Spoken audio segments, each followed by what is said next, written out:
result of flood in Abia, Adamawa, and Akwa Ibom. In fact, in 2022 alone, flood claimed lives of more than 300 and displaced over 100 people in Nigeria, and counting continues. In 2011, 2015, the years, go down.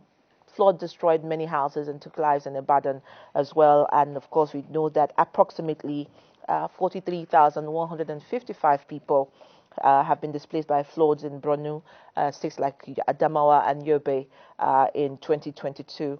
We also saw Benue go through that as well, with over 3,274 people who were displaced, while about 1,213 houses were destroyed. Like I said earlier, Lagos alone loses over $3.2 billion every year to flood. But away from that, let's go to the next conversation this morning. We'll be looking, turning away from flood, we'll be looking at nutrition, and we'll be also reflecting on a decade of impact and advancing nutrition in Nigeria. And my guest will be joining me, Dr. Mbang Kooffreh-Ada, BOT Chairman, Civil Society, Scaling Up Nutrition in Nigeria, Lilian, Chinenye, Okafor, Communications Officer, Civil Society, Scaling Up Nutrition in Nigeria. So yes, the ladies are joining me in the later part, and I feel happy with that. Please do sit down. Thank you. Thank you so much. Interesting. So we'll go from flooding to nutrition this morning. So let me welcome you to the show. Thank God it's Friday. Yeah, thank you. And talking nutrition, the word decade of impact, and advancing nutrition in Nigeria, it's so apt, because this is a period where a lot of people do not have, 3 balanced meals on their table. There's inflation of food prices. When I hear nutrition, I hear balanced diet as well. So perhaps let's start with, telling us really what this is about. So I'm here on behalf of my alliance, CS-SUNN, Civil Society Scaling Up Nutrition in Nigeria. We are here to commemorate our 10 years in the nutrition landscape.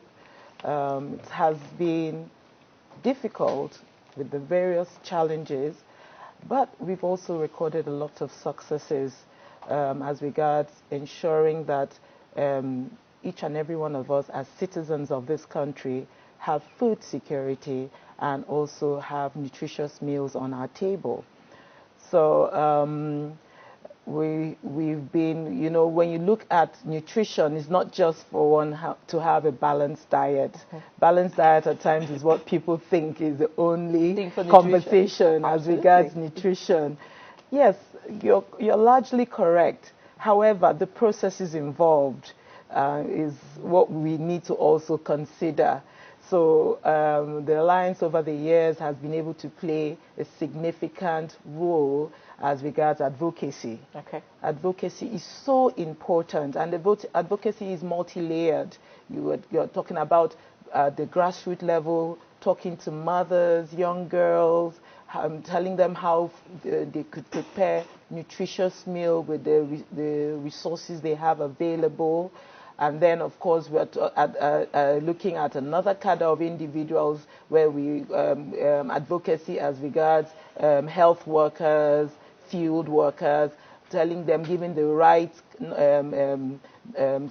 as I would say, information that they need to pass across when they are engaging with these mothers and young girls in maybe at the antenatal clinic, or if they are going off as a community health extension worker, you're in the field, maybe on routine vaccination activities. What information do you put out there for these mothers on how to keep themselves healthy? Then, of course, we even talk about high-level advocacy when we engage even legislators and ministries, directors of ministries, people who are involved in policy making.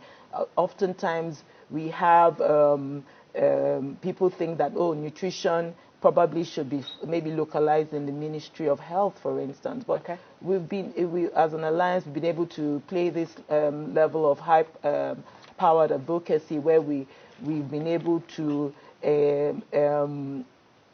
engage with the government and the necessary stakeholders as regards laying down policies that can encourage or enable food security in the country. So we're looking at in the health sector, the educational sector, even agriculture, and so on and so forth. So we've come a long way, and some of these policies have actually been entrenched. We have looked at, for instance, we were with the Minister of Women Affairs, where we launched guidelines for the empowerment of women and girls to empower them for optimal nutrition. So this is this particular guideline, I would say, is like a policy, a guide on how we can cohesively adopt measures to empower women and girls to obtain optimal nutrition. And then, of course, we have also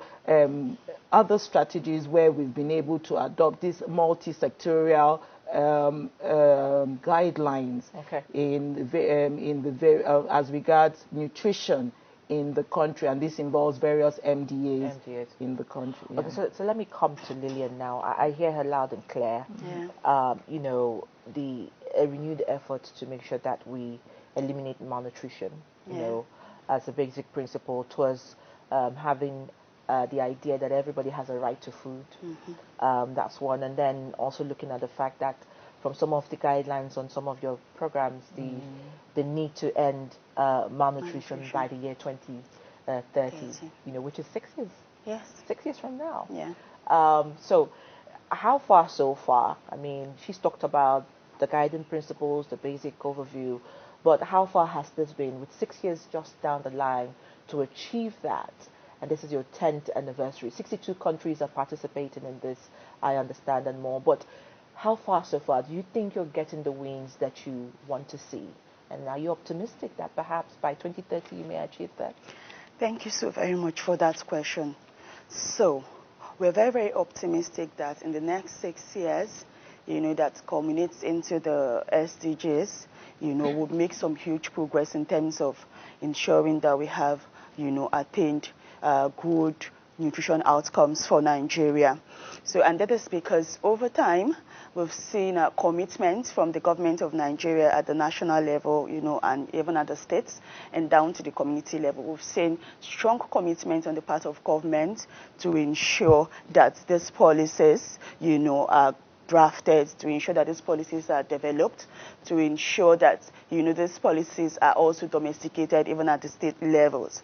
Like she said, CS-SUNN's efforts, has built strong collaborations and partnerships with governments, MDAs, implementing partners in the nutrition sector, even down to the community level, talking about the health facilities, because we're a coalition of over 500 civil societies in Nigeria, working across all levels to ensure that every Nigerian has food and is nutrition secure. So we've seen this commitment on the part of government to ensure that these policies are implemented from the top level. So, for instance, the National Council on Nutrition, domiciled in the Office of the Vice President, has taken up this commitment and goal to ensure that there is adequate nutrition and to ensure that nutrition is actually entrenched in Nigeria's human capital development goals. And then at the state government levels, we've seen some state governors approve paid 6 months maternity leave for nursing mothers, because 6 months maternity leave will ensure, that we achieve and attain exclusive breastfeeding, which is a very, very key component of nutrition. So when children are exclusively breastfed, we are certain and definite that they have become empowered. It gives them the first start in life to become, empowered children that would translate to becoming very, very productive individuals, adults, much later in life, and then thus contributing to the human capital development goals of the country. So exclusive breastfeeding is preventive, is a preventive measure, for malnutrition. And for us in CS-SUNN, we're very, very keen on that, and we've seen commitments from some of our state governors, ensuring that we have paid 6 months maternity leave. Then also in the area of policy, we've seen commitments, to implementing these policies. We've seen fundings coming in from, our key decision makers to ensure that, you know, these policies are implemented. Okay, so okay. So let me come here for want of time quickly, and I'll come back to you, Dr. Mbang. 10th anniversary. I mean, 28 states across Nigeria, advocacy work has gone on, and the National Council on Nutrition as well. Some of the things you have made happen. So what is in stock for this 10th anniversary? So 10th anniversary was, we celebrated that yesterday, and it was indeed a memorable event. Okay. We had, so I talked about having high-powered collaborators being part of CS-SUNN, and they were present in that event. Okay. So, and we reiterated the need for us to sustain and continue and even expand our collaborations. All right. So I think we had, and we got a lot of commitment from those relevant stakeholders, including a member of the House of Representatives who was present. So we foresee a 2030